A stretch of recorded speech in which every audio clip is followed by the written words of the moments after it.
This is Sheikh Sufi Bob. SheikhSufi@gmail.com. CHBIKHSUFI@gmail.com. Opening prayer for the greatest shaman that I know in the West, Brother Ankh, Rising Sun. A'udhu billahi bismillahi inna waliyullahu. A'udhu billahi bismillahi inna waliyullahu. A'udhu billahi bismillahi inna waliyullahu. Allahumma salli ala Muhammadin al-Fatihi lima ughliqa wal-Khatimi lima sabaqa ناصر الحق بالحق والهادي إلى صراطك المستقيم وعلى آله حق قدره ومقداره العظيم.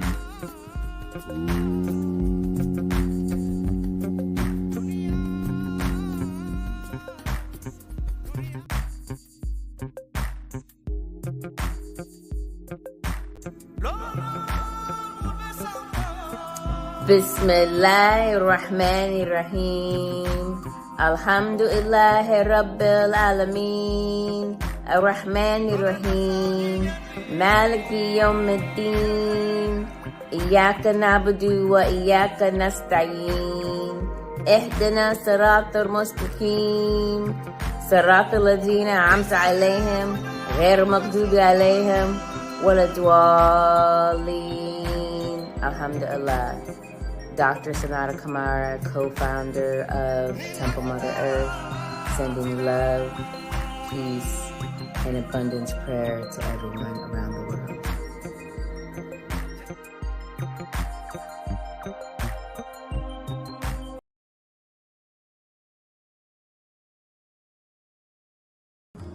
Greetings, loved ones.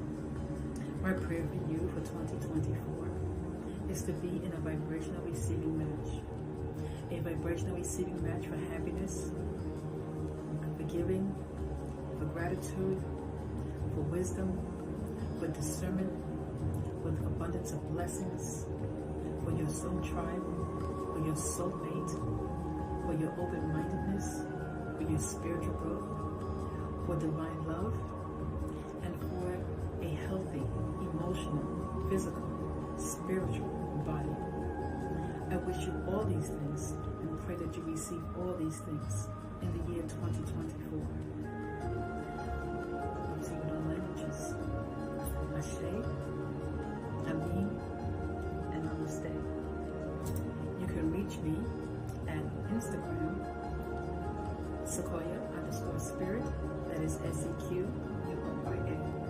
Again, I wish you all these blessings and so much more in the year of 2024.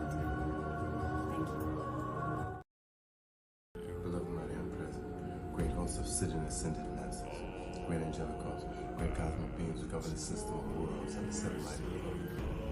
Lord, we call upon your grace to heal the earth of the actions of the sinister forces.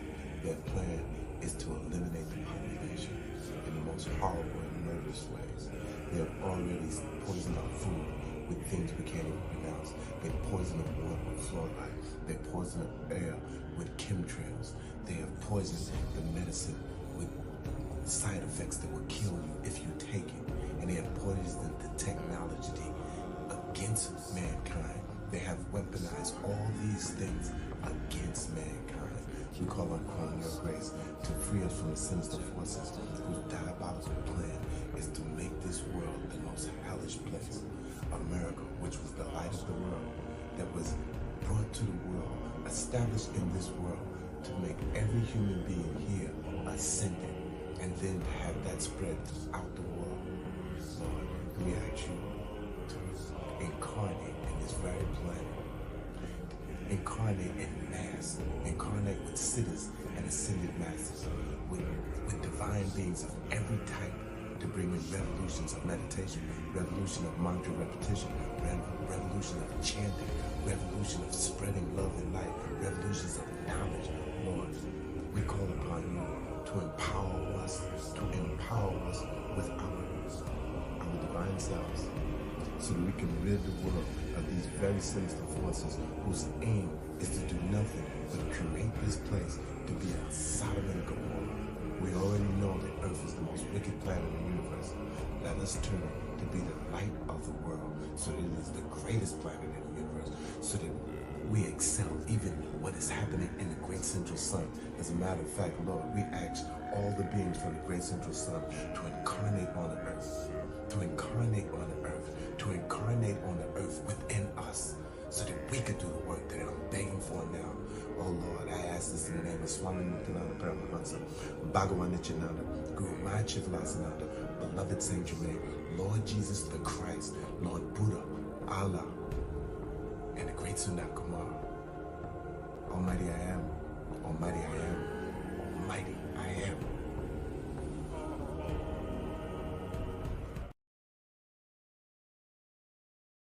Peace, everyone.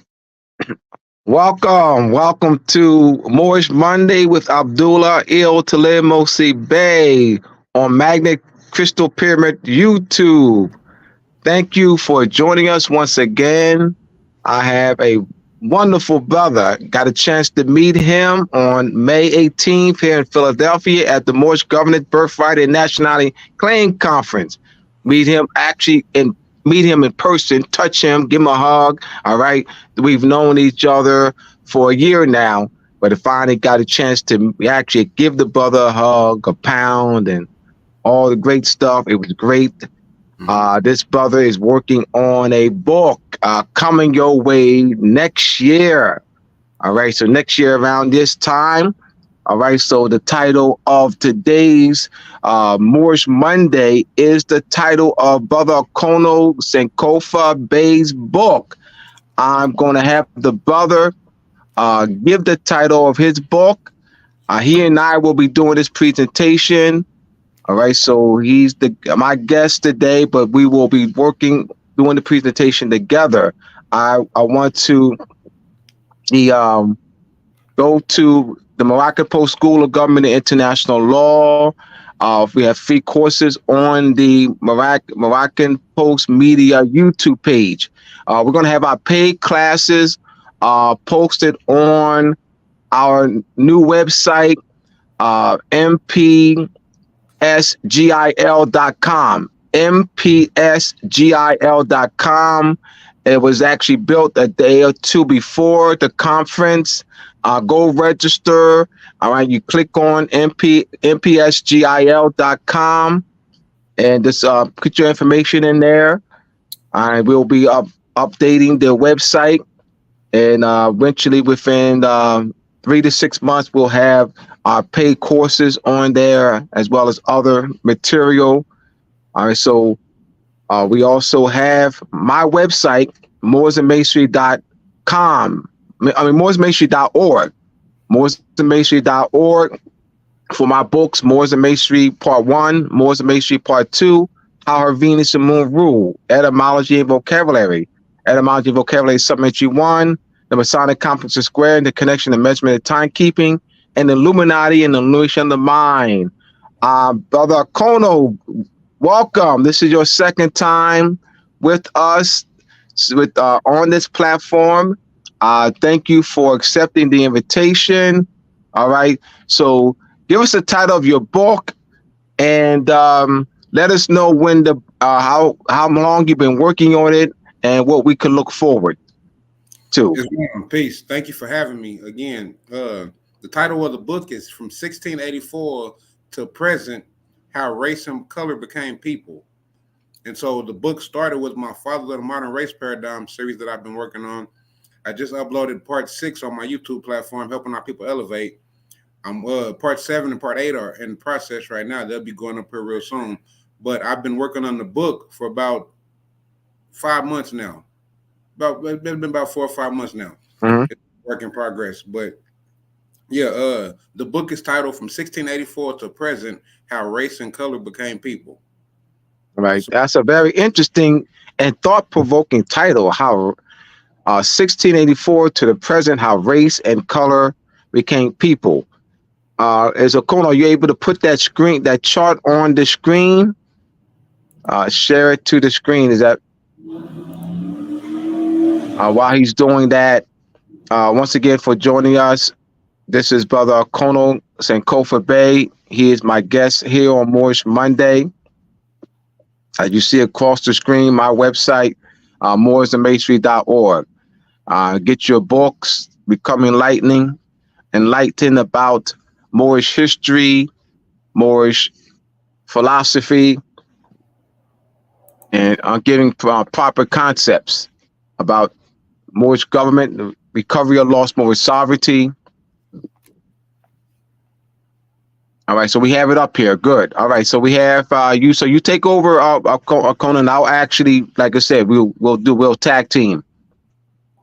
Okay. Go back. Go back one screen. Go back to one screen and go there. Explain this. Okay, yeah, somebody trying to call me. I'm trying to stop that background. But anyway, this is the Kono Sankofa Bay Helping Our People Elevate study group class. I have it every second and fourth Thursday of every month.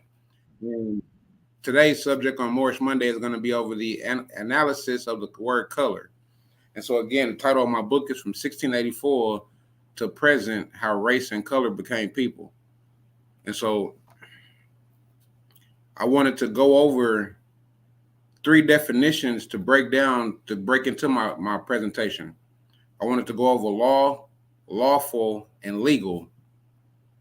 In law, Old English legul, plural laga, combining form la, ordinance, rule prescribed by authority, regulations, district governed by the same laws, also sometimes rights, legal privileges. From Old Norse legul, law, collective, plural of lag, layer, measure, stroke, literally something laid down that which is fixed or set. And so, right. law, So go ahead. That is the etymology of the word. When we read literally something laid down, that which is fixed or set. So we want that to be implanted in the people's minds. That what you read first is the entry level meaning or connotative meaning, but where it reads literally something laid down, that which is fixed or set. So that which is fixed or set means what comes to your mind when you say something that which is fixed. Immovable is in another in the word immovable comes to your mind. Mm-hmm. All right, so we just want to let them direct them to the etymology of the word. Literally, as it reads here, something laid down, that which is fixed or set, and a word association would be immovable. So when you something that's fixed or set, as in concrete. All right, you pour your concrete, and the concrete takes a day or two to what? Set. Mm-hmm. So when the concrete, all right, so while the concrete is setting, over a day or two, it can be what? It can be moved. So you have sometimes people will step on it, put their footprint. You see that a lot of times when people try to, fix their sidewalks, and you see a footprint once it's set. So that footprint, when it's set, that footprint is now into that concrete. All right. So we want to go another association with what law would be concrete.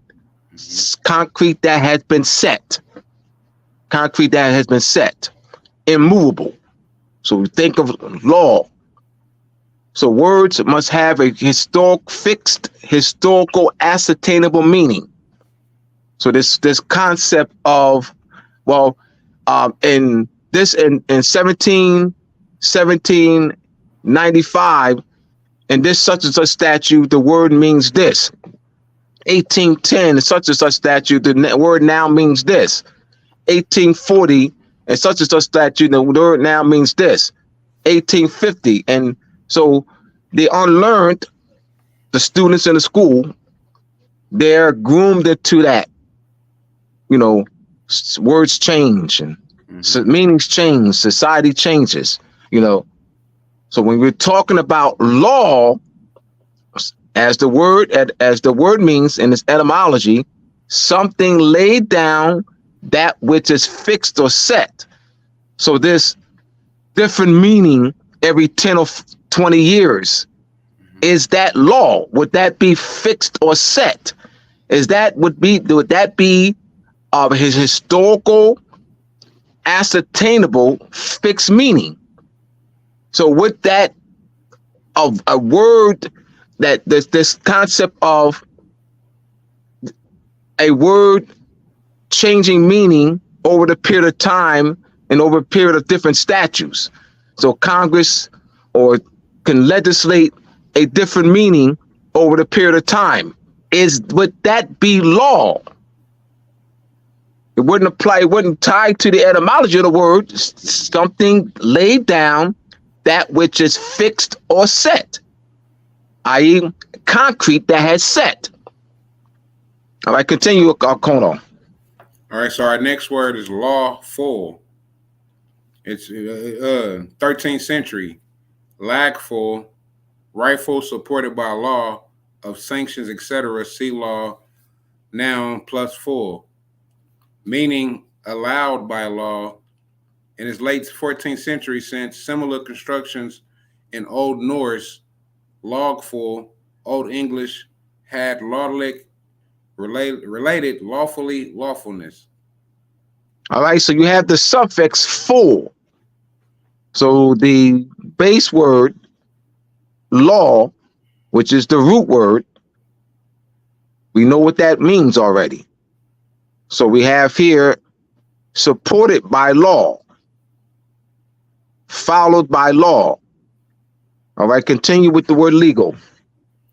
Legal, mid 15th century, of or pertaining to the law, from Old French legal, legal, 14th century, or directly from Latin legalese, pertaining to the law, from lex, genitive legis, an enactment, a precept, regulations, principle, rule, formal, proposition for a law, motion, bill, a contract, arrangement, contrivance.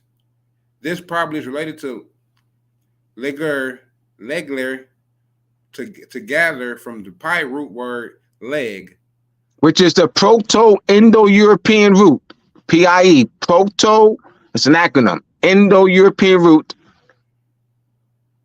Leg, to collect, gather, with derivatives, meaning to speak, to pick out words.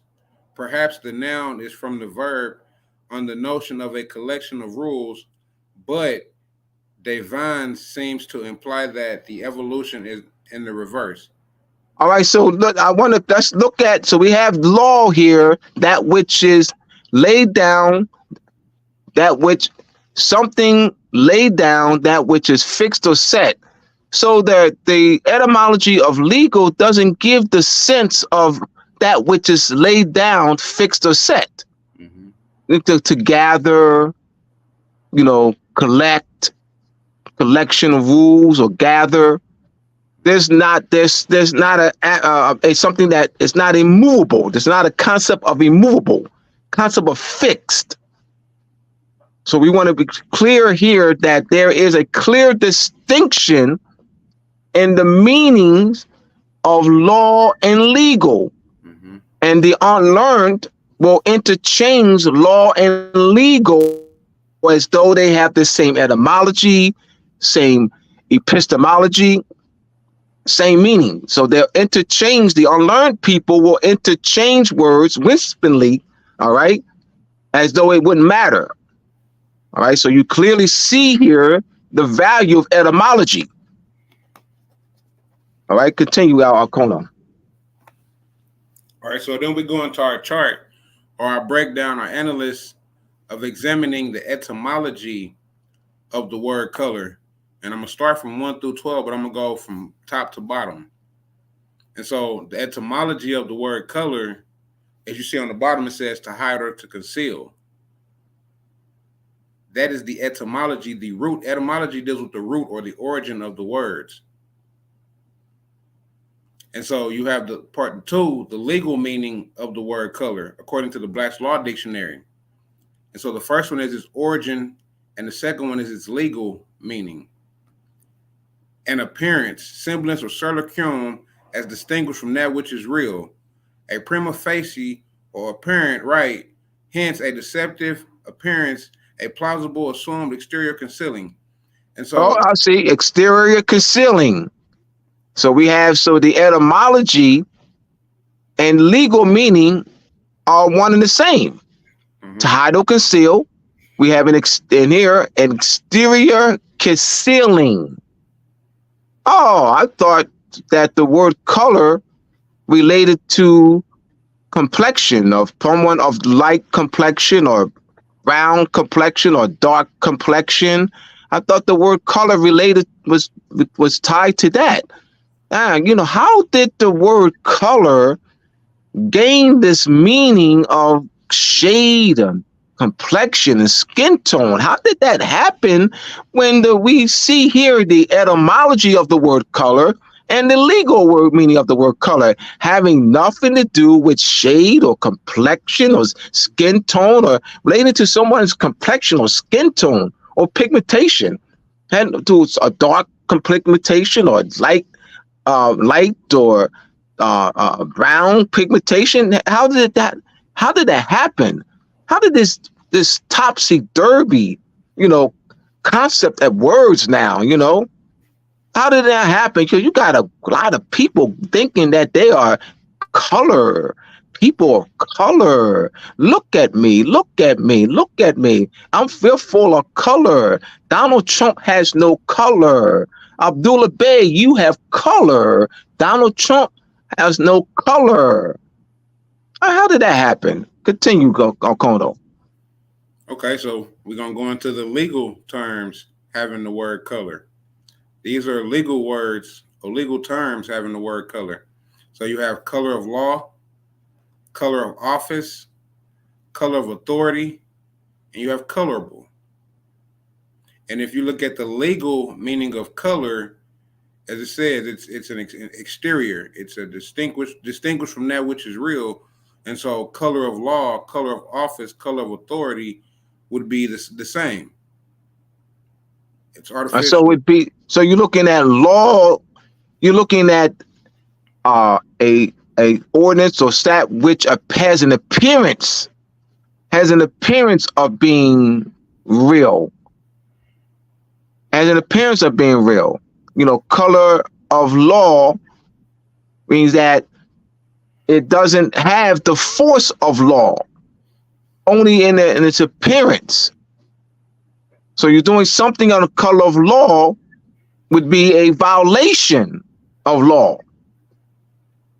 Color of office, one who appears to be legitimate in his or her position, but when measured, so the one color of office is one who does not have the delegation of authority of that office. So therefore, running the office, all right, so color of office. The office doesn't have the force of law. The office is not a legitimate body. Color of office, but though has the appearance. Color of authority. One who claims to have authority, but does not have the rightful authority, the lawful authority to act. Therefore, have not been delegated, delegated authority to do a particular action. So color of authority, it has an appearance. All right. So we have here an exterior concealing, distinguished from that which is real, a prima facie or apparent right. Apparent right. All right. So on its surface, but when it's measured against that which is fixed, immovable, it doesn't hold up. Mm-hmm. So, but once again, that doesn't relate to complexion, skin tone, or pigmentation, or, someone that, looks like me, like I'm color. I have color. I'm a person of color. I don't see that here.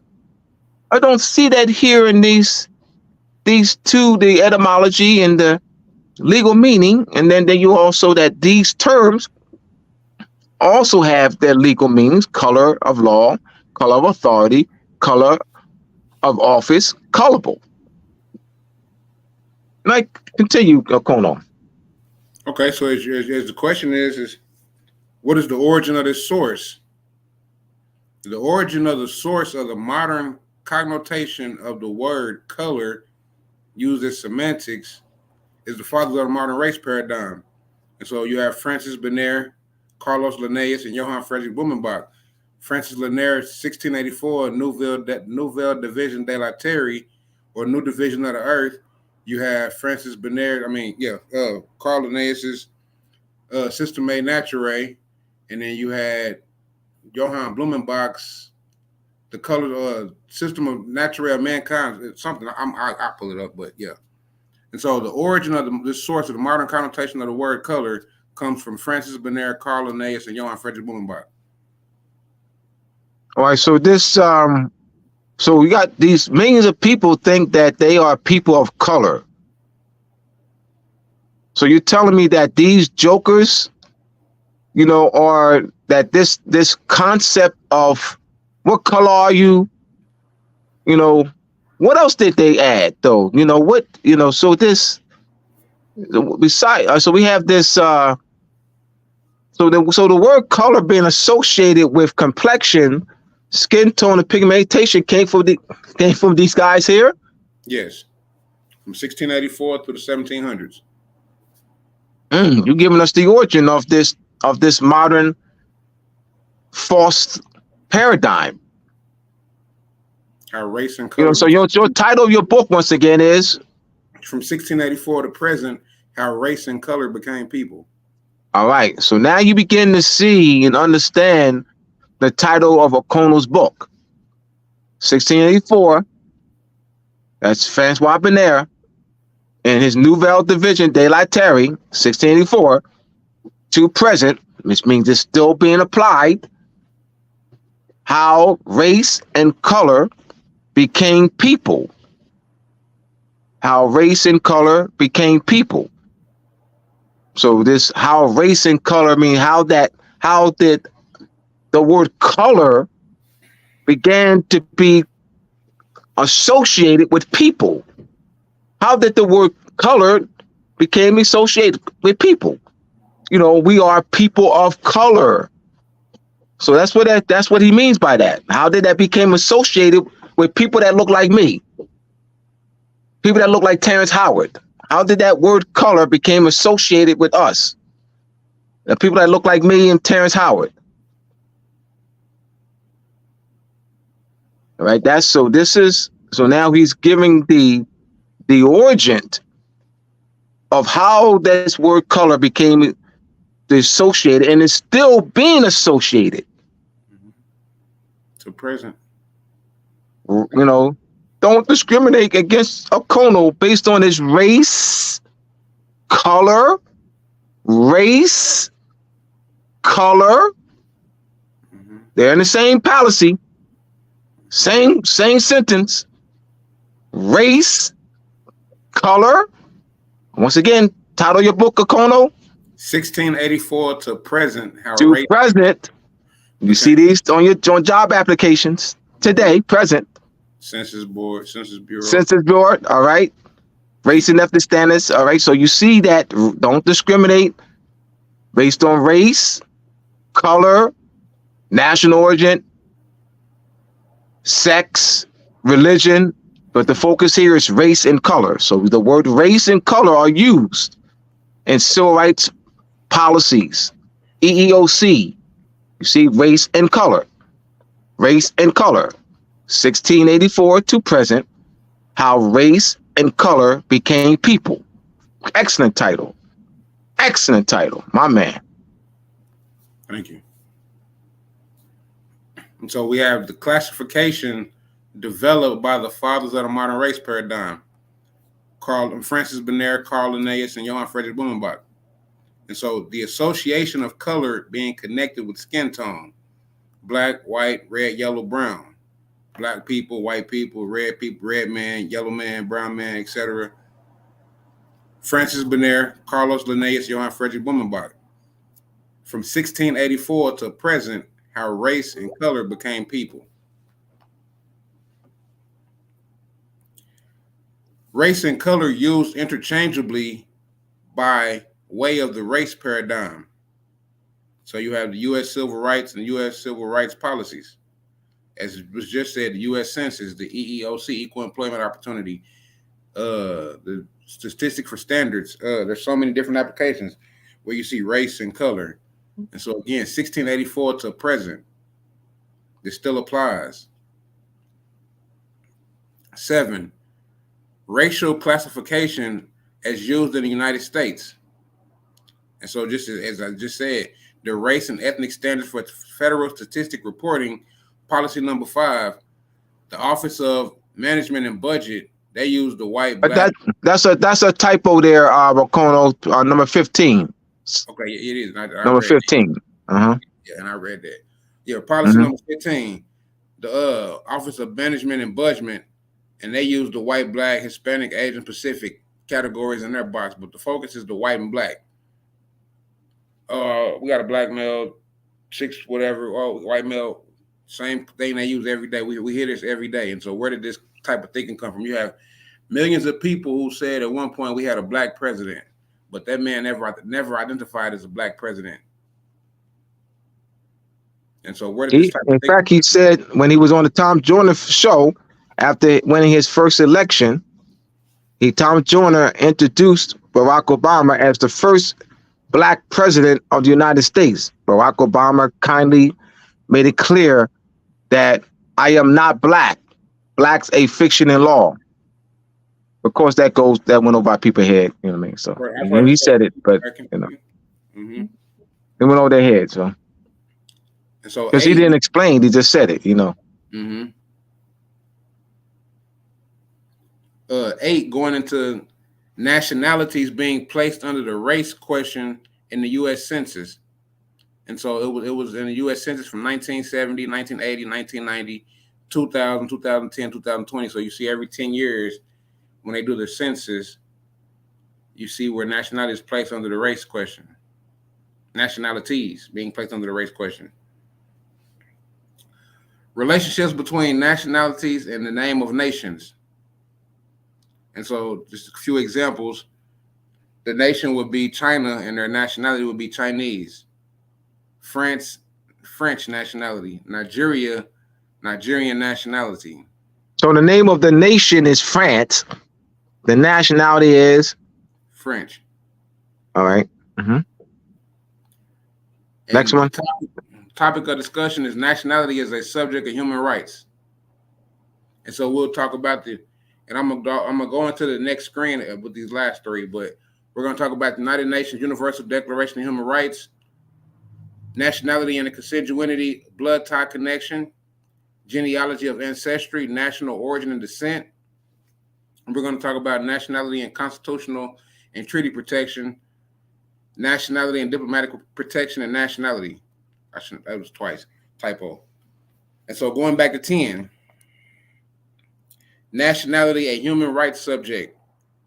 United Nations Declaration of Human Rights. Article 15, everyone has a right to a nationality. United Nations Declaration of Human Rights, of the rights of a child, every child has a right to a name and nationality. And so again, it's a typo, but I got it. Article 15, everyone has a right to a nationality. United Nations Declaration of the Rights of a Child. Every child has a right to a nationality. That's Principle 3. That's Principle 3 of the United Nations Declaration of the Rights of the Child. Yeah. Principle 3 of the United Nations Declaration of the Rights of the Child. Every child should have a right to a name and nationality. Y'all had typos putting this together. 11, nationality and the consanguinity blood tie connection, genealogy of ancestry, national origin descent. nationality, that's a typo, parentage, pedigree, and lineage, ancestry, genealogy, heraldry. What are some more examples? And I know these. Your pedigree, lineage, descent, national origin, genealogy, consanguinity. Yeah, I know those. All right. Okay, typo. Nationality and the Constitution and treaty protections, and 12. Nationality and diplomatic protections, nationality and consular protection. And so 12 is going into consular protection, not legal protection, not lawful an attorney. We're talking about a counselor, consular protection. All right. That's the last page. I'm getting to self-identification. Why is self-identification a fiction in law? Self-identification is a fiction in law when it comes to nationality, family names, and surnames. And so we will look at the Russian Naturalization Act. All right, so let me stop there. All right. So you mean to tell me that no one can arbitrarily identify him or herself as Russian?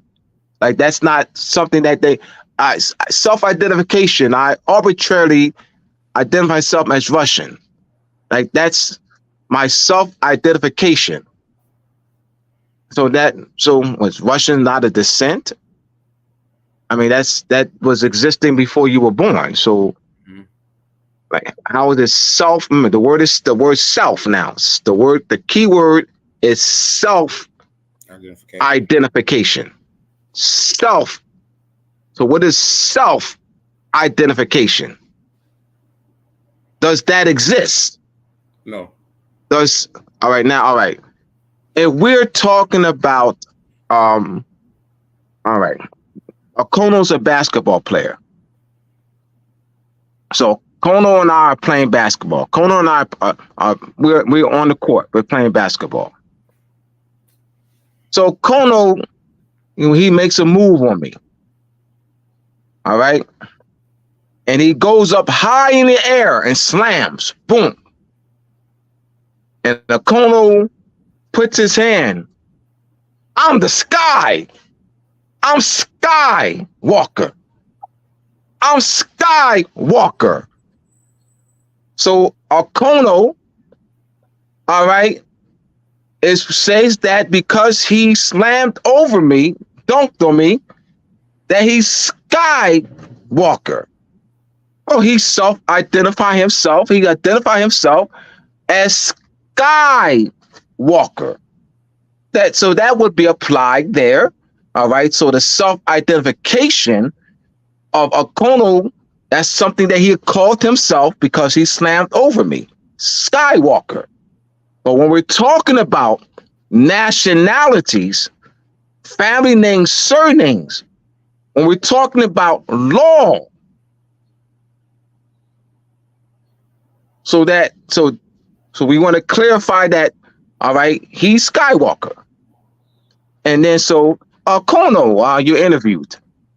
How did you become called Skywalker? Well, 10 years ago, I was playing with Abdullah Bey, and I was amazed how I was able to jump on that day. And I, ran down the court in exuberance and said, "I'm Skywalker." And it just stuck, because other people were there and they was laughing and giggling and there was, clowning, Abdullah Bey. And the name just stuck, So that would be self-identification regarding that. But we're talking law regarding nationalities, family names, surname, clan names. All right, continue, Kono. Well, I was finna say the same thing. How does one come to identify oneself as a Russian citizen? How does one of Chinese descent identify him or herself as a Russian descent? So we'd have to look into the Russian naturalization laws. And so the question is can one Chinese descent, like you just said, arbitrarily as, define himself as a Russian descent under the Russian naturalization laws? A Russian citizen, Yeah, a Russian citizen, can one of Chinese descent arbitrarily claim to be a Russian citizen under Russian naturalization laws? So that's a mistype there. Yeah. Can one of Chinese descent arbitrarily claim to be a Russian citizen?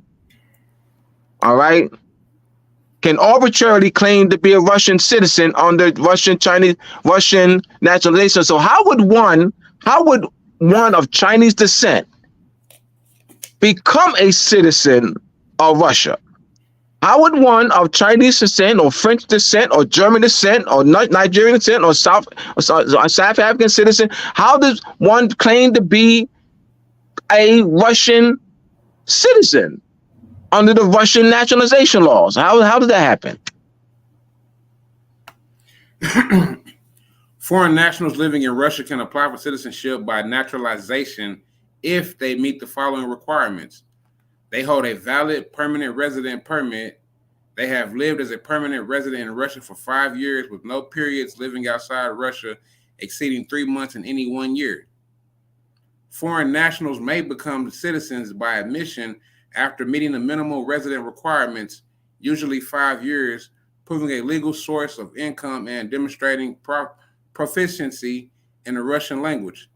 So they have to denounce their allegiance to their original country. So this is not self-identification then. So self-identification would not apply here. This is not self-identification. They're not. So someone that's Chinese is not arbitrarily identifying him or herself as Russian. They have to go through there's a process. So so self-identification doesn't apply here. So this term self-identity, I'm bewildered. This term self-identification using United States policies. I'm bewildered. I don't understand it. This term self-identification in United States policies. Continue.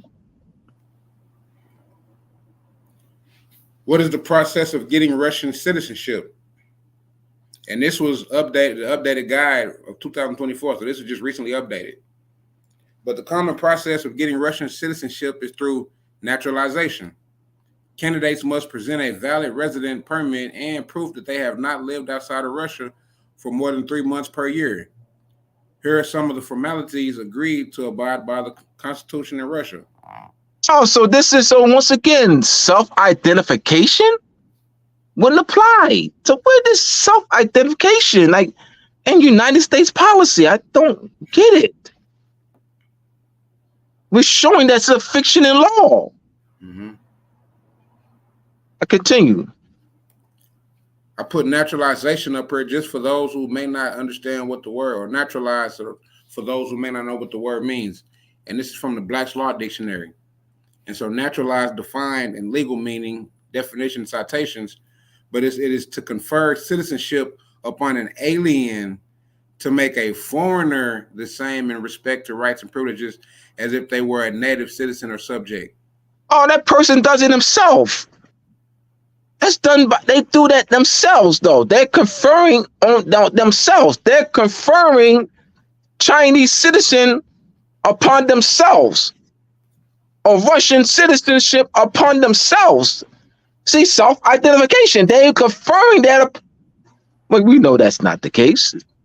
It's preferred upon the Russian government, or French government, or Chinese government. So he's done a great job in breaking this down. To confer citizenship upon an alien, to make a foreigner the same, as if he were to have, as if were a native citizen. And so we talking just solely international law and just and genuineness international law. Just solely in legal theory, the rule or law that provides that citizenship is a required by birth within the territory of the state, regardless of parental citizenship. Just sanguineous. So it's just sanguineous. Just sanguineous. sanguineous. I'll get it. Just sanguineous international law. Just sanguineous. Just sanguineous. Just sanguineous. Just sanguineous. The law of the bloodline. A concept of Roman or civil law under which a person's citizenship is determined by the citizenship of one or both parents. Oh, that's not arbitrary, is it? That's not self-identification. Neither one is self-identification. All right, once again, I'm bewildered. I'm working hard here, man. Trying to understand this United States policy, this self-identification. I mean, we're reading in United States policies, this self-identification. We go into international law, we don't see it. This self-identification we have here just solely the rule or law that provides that citizenship is acquired by birth. But that's not self-identification. The sanguineous in international law, a concept in Roman or civil law under which a person's citizenship is determined by the citizenship of one or both parents. So, but that's not the person. The child is not doing that on his or her own. The child is not determining that on his or her own. There's not a that's not a self-determination by the person. The person is not determining that on his own. It's not something that's arbitrary, and let's go back to the example. Kono dunks on me. He runs down the court in exuberance and triumph. I am Skywalker. Well, all right, that's self-identification that would apply there, but we're talking law. We're talking law, domestic law and international law. So where does in regards to nationalities, last names, family names, clan names, surnames, where does self-identification apply here? And domestic and international law. We're not talking about being out on the court when he slams on me. I am Skywalker. Right. Go ahead, Kono. Okay, so the questions become, these are 4 questions I just want people to think about. I know you said one of them earlier, but I put them in here. How did millions of people come to refer to the president of the United States for over the last 200 years as white men, or the concept of white people, white persons, or white? How do we come to this thinking of people being classified as color? How did millions of people come to refer President, as I said, President Obama as the first black president, or a black man, or black? As I said, when he said he was Kenyan American. How did millions of people come to refer Wesley Snipes, Terrence Howard, Shaquille O'Neal as black men, black celebrities, the black guys? How did millions of people come to refer Charlie Sheen, Donald Trump, Jack Sparrow, others as white? These white actors, white celebrities, white presidents, etc. And so where did this concept of thinking come from? The manipulation of words is those who control the language control those who must use it. And so my book is about these 3 gentlemen here: Francis Bernier, Carlos Linnaeus, and Johann Friedrich Blumenbach. As I just said, those who control the language control those who must use it. Whoever defines the meaning controls the issue. That was from the Charlie Rose on the Charlie Rose Talk Show, 2007. The basic tools for manipulating of the reality is the manipulation of words. If you control the meaning of the words, you can control those who must use them. Philip K. Dick.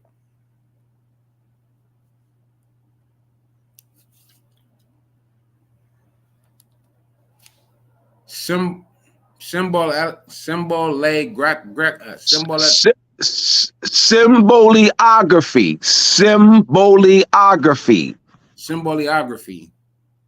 Symbolography is the study and interpretation of symbols and signs used in various legal systems and contexts. Symbolography is the art of drafting of legal instruments. And so, what is the symbiotic relationship in law? A symbiotic relationship test is used to determine if a private person can be held responsible for violating someone's constitutional rights. If the private person and the government have a close relationship and are acting jointly, they may both be held liable. And so, symbolography is the art of legal words. It is the art of drafting legal instruments. Name, as we dealt with name earlier. According to the Etymology Dictionary, it is the origin and meaning of words by which a person or things is denoted.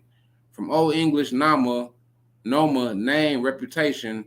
From Proto-Germanic namen, the source. Also in Old Saxon namo, Old Frisian nama, Old High German namo, German name, Middle Dutch name, Dutch naam, Old Norse namf, Gothic namo, name, from Pi root, no man name. Black's Law Dictionary, 4th edition, the designation of an individual person or a firm or corporation. In law, a man cannot have more than one Christian name. But that was going to the family names, surnames, and what we were talking about earlier. This was probably for a presentation, but I think that's it as far as, because this is for something else.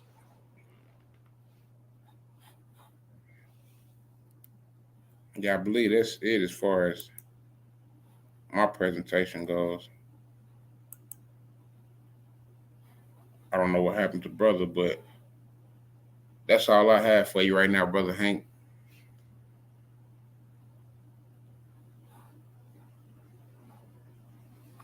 I don't know what happened.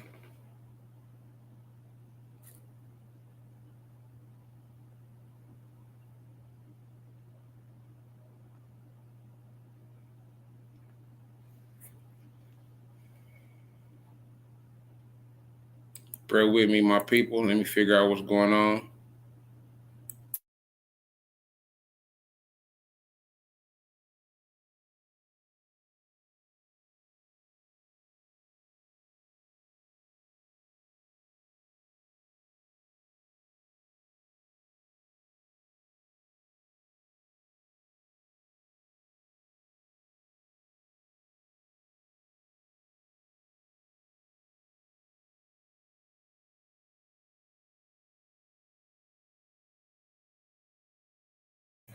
Abdul trying to get in right now, brother Hank.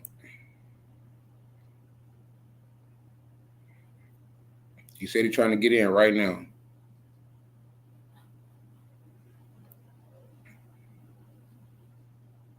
But let me see. Show a little bit more of my presentation.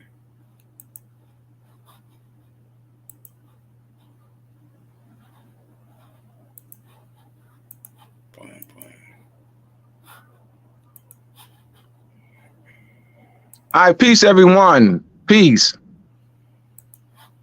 All right, peace, everyone. Yes, the brother Kono is doing a wonderful job. Once again, he has his upcoming book. Titled 1684 to the present, How Color and Race Became People. Mm-hmm. All right, so his book will be available a year from now. The brother's been working 4 months studying and doing research. He has 6 or 7 series already. Yes. He's been putting the time in. All right, and he's become more proficient at it. And so I definitely want to salute the brother. He's doing a wonderful job. He'll continue to grow with this knowledge, as I said that he would 4 months ago. He took on the mantle. All right, so it's just great that he decided to take this task on, and 4 or 5 months of studying and research, and he's become, a lot further along than he was when he first started 4 or 5 months ago on this project. And I suggested that, that he put together a book. All right, so that'll be available within 9 to 12 months. All right, so probably about 9 months. He'll have his cover available in about a month or two, and from when the cover gets done, we'll do some heavy pre-marketing. All right, so definitely. So where are we now, Kono? That was it as far as the presentation. As far as what we talked about, everything else is for the next class. For the next, all right. So we have any questions? Type your questions in. Any type questions or comments? Type your questions in. Any questions or comments? 1684 to the present. How race and color how race and color became people. Get above the thumbs up if you think he deserves a thumbs up. Hearts and so forth. All right. This is not easy. Coming up here is not easy. All right. I used to get nervous, or I don't get nervous anymore because I've been doing it for so long. Right. But I definitely I can relate. Right. So this is not easy to do. All right. So so I thought that it would be good for him to do this tonight. So he can become, more proficient at this. He's done a great job. And you type your questions in, anyone. Type your questions or comments in. All right, so we're looking at this race and ethnic standards for federal statistics and administrative reporting. Now, Kono, let's discuss some of the reasons why in looking at United States policies regarding the race and ethnic standards for federal statistics and administrative reporting, statistical policy number 15. And what is some of the reasons that's in writing in the policies or benefits? Healthcare. So nationality doesn't afford one healthcare. Education. And nationality doesn't afford one education. And what was it? Food. But nationality doesn't afford one food. You see where we're going with this? Mm-hmm. So only this race paradigm, only the race and ethnic standards for federal statistics and administrative reporting. See this, benefits, education, and healthcare. A nationality doesn't afford those. Nationality is a human rights subject. So nationality doesn't afford. See how we're chopping this down? Mm-hmm. All right, everything that they're listed, that's listed in the different policies, EOC or health and human services and so forth, that race affords one this, race affords one these various benefits. Well, nationality doesn't afford one those same benefits. See this? See the power of knowledge and being organized in political structure, where we're intellectually challenging the race and ethnic standards for federal statistics and administrative reporting, tying into particularly the classification of black and white, tying that to 1864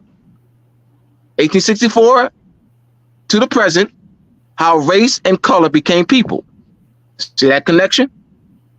Francois Bonner, 1860, 1684, Nouvelle Division de la Terre, new division of the earth, new division of the earth, new. So it didn't exist. It didn't exist prior to 1684. Nope.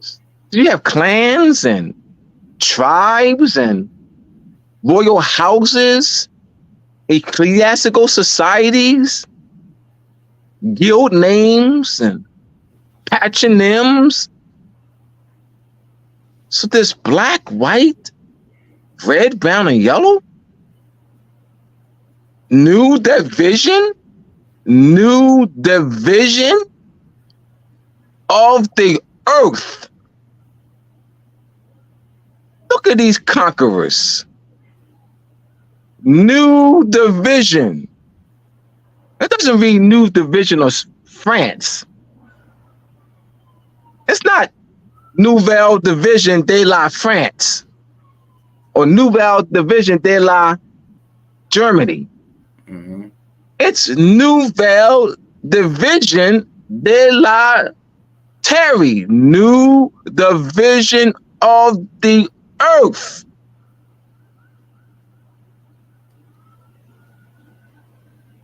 All right. Any questions? Comments? Type your questions in. All right, so we'll wind down here. All right, once again, the Moroccan Post School of Government and International Law website, mpsgil.com, mpsgil.com, the YouTube page, Moroccan Post Media, Moroccan Post Media. My website, mooresandmasonry.org. Go to my website to purchase Moors and Masonry Part 1, Moors and Masonry Part 2, How Are Venus and Moon Rule, Etymology and Vocabulary. Etymology and Vocabulary Supplementary 1, Masonic Complex and Square and the Connection and Measurement and Timekeeping, and Illuminati and Illumination of the Mind. I will be speaking at a Shriners Convention on Saturday, June 22nd. That was scheduled 9 months ago. I will be speaking at it's closed. It's a closed session. I was speaking at a Masonic. This is not of the Moorish rites. As you know, I've spoken at Raymond Edwards. Raymond Edwards was one of the keynote speakers at the Moorish Political Unity Conference. It's not this past Saturday, Saturday before last. And I will be speaking at another. This is not of the Moorish rites. These are all unconscious Moors. And I was asked to speak on the Moorish, the Shriners and Moorish connection.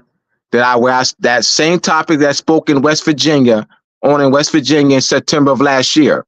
And so the brother saw the flyer and sent that to me, said that that would be my topic. All right. So that will be on June 22nd. All right. I'll be speaking on Saturday, June 22nd for an hour, and I'll be vending. I will be with the brothers all day. Vending is also as a speaker. All right, so I'm looking forward to that. Looking forward to meeting another body of brothers and sisters as their wives are there. We'll be there. They're Eastern Stars. All right, to enlighten, to continue to network. All right, so this is part of the network and connection. All right, I will be in New York. I will be in Harlem this Saturday at the multicultural, the 15th annual multicultural festival.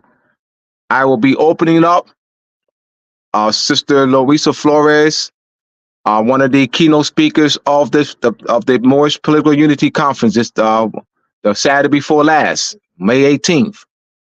So I will be on the red carpet opening up the festival. I will be back in New York on the July 15th, June 15th for Juneteenth Day. Networking. It's part of the networking outreach. I will be back. I will be in New York, July 18th, 19th, and 20th.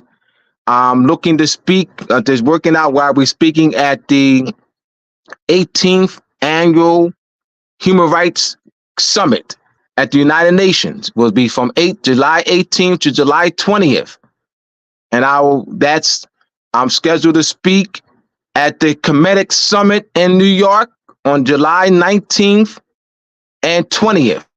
But they're trying to set me up where I can speak at I'm direct line communication with one of the persons on the committees in charge of getting speakers. All right.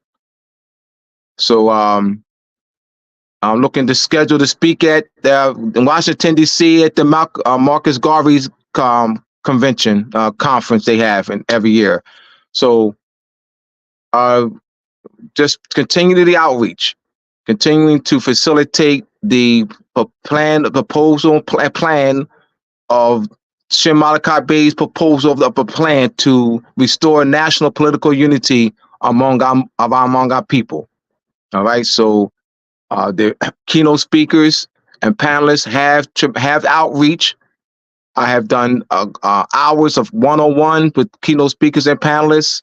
Continue to outreach and connect work. All right.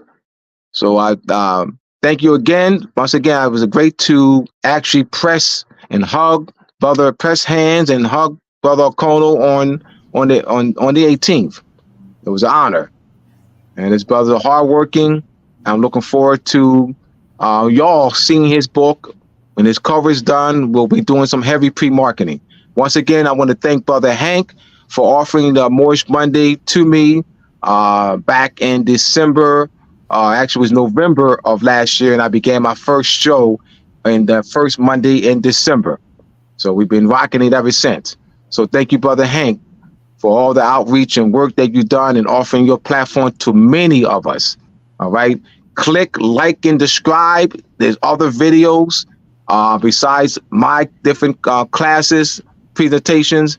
You know, he has had a host of us on his platform over the period of years.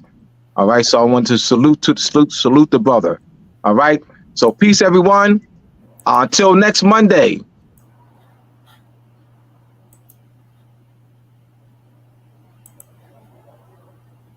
Assalamu alaikum. Peace and Beta love. Thank you Makeup. for having me again.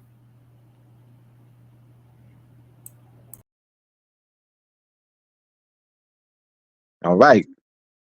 So thank you again for joining us on Moorish Monday with Abdullah Il Talib Mosi Bey. Thank you. Looking forward to seeing you next Monday. All right. Peace and love, everyone.